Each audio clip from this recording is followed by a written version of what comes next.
আমার মেয়ের সাথে যে নির্মম হত্যা করছে এর বিচার আমরা চাই।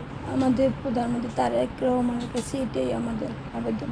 রাজধানীর পল্লবীর ছোট্ট একটি বাসা, দেয়ালে এখনো ঝুলে আছে স্কুল ব্যাগ, বিছানার কোণে পড়ে আছে ছোট্ট জুতো জোড়া।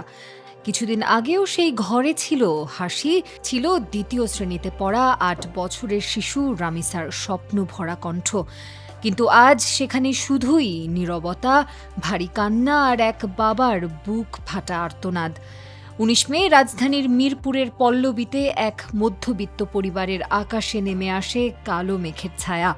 পল্লবীর সেকশন ১১-র একটি অ্যাপার্টমেন্টের ফ্ল্যাটে ঘটে অবিশ্বাস্য এক হৃদয় বিদারক ঘটনা, যা পুরো বাংলাদেশকে বাকরুদ্ধ করে দিয়েছে।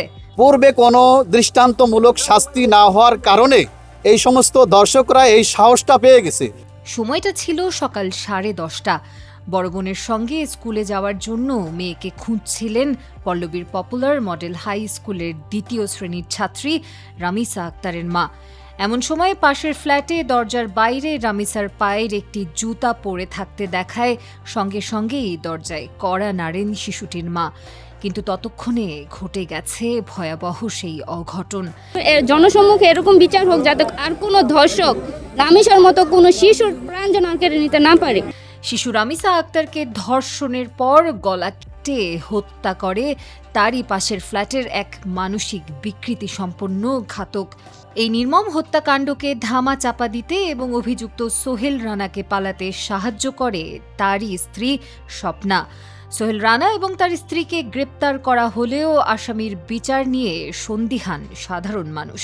কেননা এদেশে অপরাধ ঘটতে যেমন দেরি হয় না, তেমনি বিচারের প্রক্রিয়া দীর্ঘসূত্রতায় ধামা চাপা পড়ে যাওয়ার আশঙ্কাও নতুন কিছু নয়।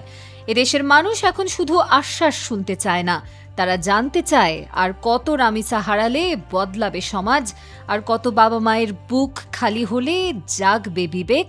রামিসার মতো আর কোনো মেয়ে, আর কারো বোন যেন এইভাবে হত্যার শিকার না হয়। রামিসার মৃত্যু শুধু একটি পরিবারের সন্তান হারানোর বেদনা নয়, এটি পুরো সমাজের ব্যর্থতার প্রতিচ্ছবি।